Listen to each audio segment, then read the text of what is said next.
Welcome to Western Wisconsin Journal. I'm Meg Heaton. For 27 years, I was a reporter with the Hudson Star Observer. Now I'm retired. My guest today is Dr. Paul McGinnis, who has for 32 years served this area as a member of Hudson Physicians. He's now retired, but is part of Hudson's COVID task force. He is also very active in the community. I've had the privilege of interviewing him several times over the years, but I never did imagine that we would be talking together about something like COVID-19 in Hudson, of all places. So welcome, Dr. McGinnis. Thank you, Meg. One of the things, I know that you have your access to information. Could you, on the best information that you have, give us an idea of kind of where we're at with the virus in this area right now? Yeah, so I think a couple things. First off, the virus is still out there. It's still spreading. It's still alive. It's still well. I think Hudson, specifically in St. Croix County, so far has been pretty fortunate that we haven't had any major outbreaks or a lot of cases. That being said, I looked just today and the county is reporting 62 cases now. For perspective, 2 weeks ago, that number was 23. 1 month ago, that number was 12. Yes. So it's changed, and it's changed a lot. Now, some of that's probably due to some increased testing, but I don't think we can say all of that is due to increased testing. I think the other thing that people may be concerned about is, are we seeing a surge after the Supreme Court decision of last week? I think it's too soon. So I don't know that we're seeing that with this data, but admittedly, I'm not the epidemiologist and I don't have the access to all of the internal data. So I believe at this time, it actually just represents cases coming in and being captured in our community, partly due to increased testing, partly due to increased spread, probably not due to the Supreme Court decision. I think it's 9 days ago now. Yeah. And the virus takes, what, about 14 days sometimes to show up after you've been exposed? Yeah, so after you've been exposed, the incubation period is between 4 and 8 days. So it's 7 days as a mean. But the thing to think about when you're dealing with epidemic spread is that one person infects, at average, 3 to 4 others. Those 3 to 4 others affect 3 to 4 others, who affect 3 to 4 others, who affect 3 to 4 others. So you really don't expect to see a surge for 2 to 4 weeks after a change. Mm-hmm. So if somebody was infected and went into one of these super spreader events, you're not going to see all those individuals in that event begin to show signs of illness for 7 days and is potentially as long as a couple weeks. Okay. So it's what's called a lagging indicator. It lags behind where the real world is. Where the real world. And we are ramping up testing in the area. Is that correct? Yeah, that's great news. Is we finally have the ability to test any patient with mild symptoms, and that's available through the hospital or through the clinics in the area, the hospitals in the county. They also are beginning to do some testing in nursing homes for healthcare workers and for residents, because those are where things are most vulnerable. Right. Yeah, I heard they were going to start ramping up at CCH next week and testing residents and staff. And in terms of the big picture, what does having more testing mean? I heard people talking yesterday about, well, the only reason we're seeing the numbers spike up is because they're doing more testing. But aren't the numbers actually going up in relation to the general population rather than just? Yeah, so that's something called a percent positive. So of the number of tests you're doing, how many of them are positive? So yes, and we definitely are doing more testing. That's awesome. That's perfect. That's what we should be doing. We want to understand where this is. And that's primarily based on the fact that once we know that somebody has this, then they can be isolated. They can have the public health folks trace their contacts. So now we can identify those contacts. So now we can have those folks take care of themselves and be watching more carefully. All of those things that are really important to kind of boxing this virus in. So keeping it out of our community in its own little box. Right. Unfortunately, there are people in there with it. That's the hard part. So I think that the percent positive, as I looked at it a couple of days ago in the state of Wisconsin, which is the best numbers we have, was going up a little bit, but not consistently enough to say that there's definitely a big change. Okay. And as you mentioned earlier, we saw an abrupt change in Wisconsin when the guidelines kind of got blown out of the water last week. What are your concerns going forward as a result of this? I think, obviously the big concern is that it gets loose. It gets loose in one of our nursing homes. It gets loose in our community broadly. And as a result, we end up having to take measures to keep it from running rampant. Mhm. And that's the hard part. If it gets loose in the nursing home, that's a disaster. A number of those folks are going to die, and nobody wants that. Mhm. Nobody wants that. And it, unfortunately, you can't see it, you can't feel it. Sometimes you, at least a quarter of people may not have any symptoms at all, or you can start spreading it up to 2 days before you get any symptoms. And that's the hard part. And that's the part that concerns me is people with best of intentions, feeling fine, can inadvertently have this, give it to their friends and their neighbors, and all of a sudden now we've got a problem. In terms of the things that we were living with, social distancing, hand washing, and now masks, of course, Mhm. are those things all still? It would strike me that now that the guidelines have loosened, that they're more important than ever. Yeah, so the guidelines didn't loosen.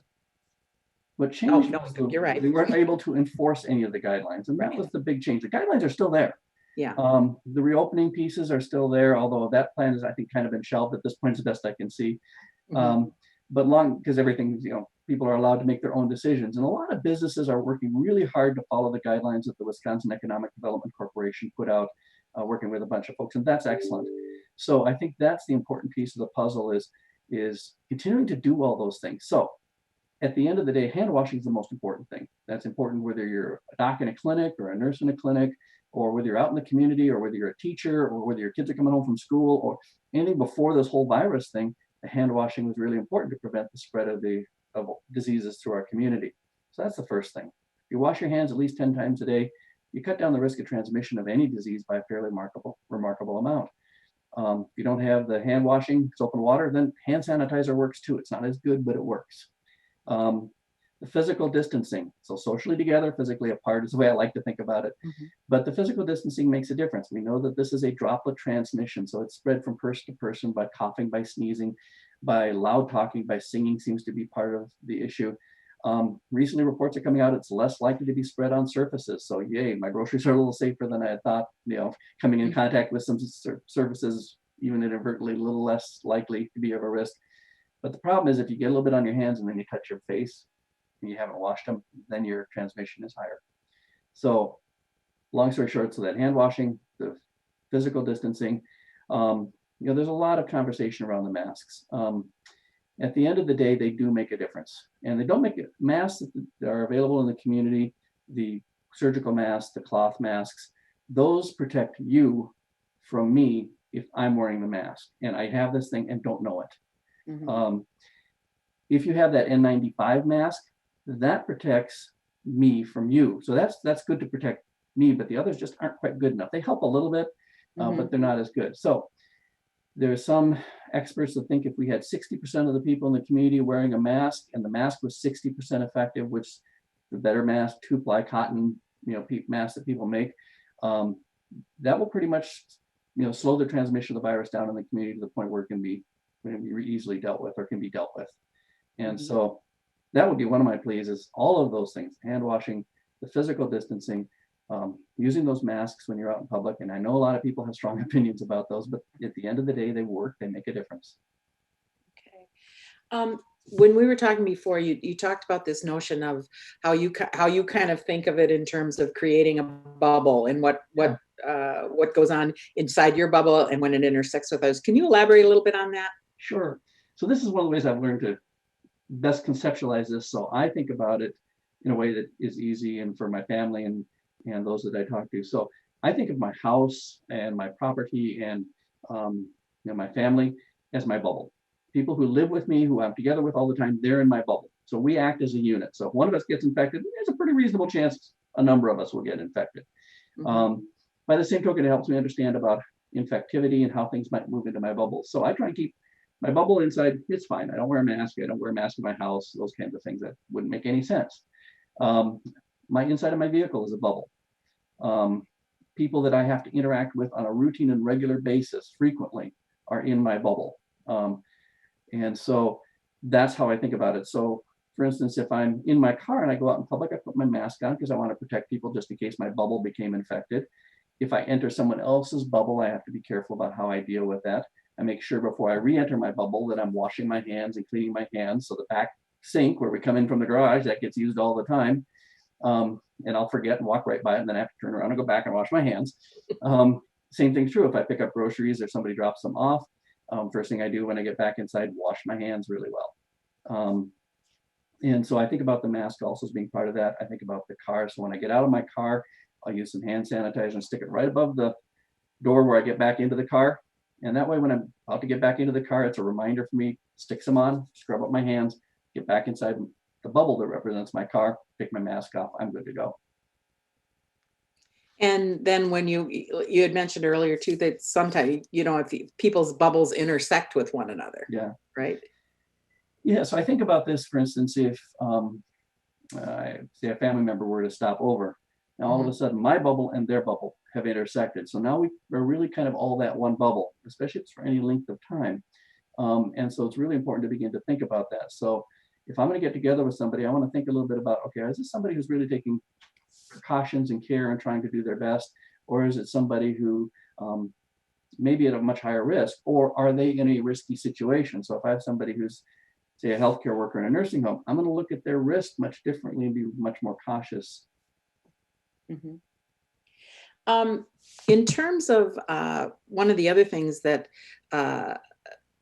is happening during this, and I've heard people talk about it, is that they've been reluctant to see their own doctors or take care of other medical problems. What do you tell people about that? Yeah. So I think early on when this was first starting, that was really a wise idea because we just didn't know what was going to happen. We didn't have the testing. We were worried about a surge. Capacity hadn't ramped up. So that was a really good idea. I think we're getting to the point now where there are important things, healthcare things that need to be taken care of so people don't get sick from other causes. So getting in for that routine checkup that your doctor is asking for, getting something checked out if you've got this unusual problem that is concerning or bothering you. And of course, there's telemedicine, which is blown up overnight. We were dabbling at it and beginning to think about it a year or two ago, but it's just exploded. So you can always call and ask, and that's real easy. Hey, I've got high blood pressure. You haven't seen me in this period of time. What do you think? Am I okay for a few more months, or should I be coming in? And I think it's also given clinics and hospitals a chance to really understand their environment and configure the environment so they protect people as much as possible. So I know the clinic in town has got an upstairs area for anybody who's got a respiratory illness, and the downstairs area is for people who are well, people who have other types of problems but don't have a respiratory issue or something that has the COVID type symptoms. So they've been able to separate those populations, and I think that's important too. Mm-hmm. And then elective surgeries are starting to gear up again. Yep. Yeah. Yep. And some of those elective surgeries weren't quite so elective, but important surgeries that needed to get done. And so those are gearing back up. And that's a good news because as any other business, the healthcare system has struggled with this. Some parts of it are way overloaded and some parts of it are really struggling as from an employment standpoint and from a business standpoint. And of course, there's all this, the internet is wonderful because we can talk like this. We can do things like you said, telemedicine or whatever, but there's also an amazing amount of crap on it, bad information. What would you say to people who are, maybe considering some of these drugs that are being thrown around and that kind of stuff? Yeah. So there's lots of research that's going on, and there's some promising leads. There's some stuff that's beginning to show some promise. The thing is that this is so new. Remember, this disease has only been around for less than 6 months, and understanding of what works and what doesn't work. Some of these drugs are still pretty brand new and haven't been used very long, and so we don't know how well they work or which patients they work best in. So there's a tremendous amount of learning that's going on, and this is such a short time frame, and that's the hard part. So long story short, at the end of the day, right now there's nothing that's preventative other than the things we talked about, the hand washing, the physical distancing, the masks, all that stuff. And there's nothing in curative. We're understanding a little more about that and how to treat people. And that is helping, but there's nothing that's a proven, yep, this is the one, go for it. So, and some of them come with some small amount of danger and others large danger. In some cases, we don't know how much danger. Right. And so that's why some of those things are being used just for very specific cases. And then the last thing is some of these new drugs, they're just simply trying to get them into production, get them out. So there's not a whole lot of availability. Is it your belief that we will see a vaccine within the next 12 months? I think we're definitely going to see a vaccine. 12 months, I'm hoping. Okay. I would say in 2 years, probably, for sure. I'd be more confident in that answer. I would really hope 12 months.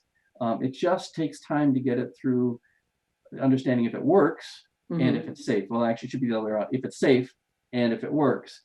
And so I think it's coming, but I think it's going to take longer than anybody would like. And that kind of brings me to the question, how long do you think we will actually be living with this, like this? Yeah, that's a great question. And I wish I had an answer, but unfortunately, I don't have a crystal ball. They didn't hand that out with it when I graduated medical school. I really don't know. It depends on how effective the vaccine is.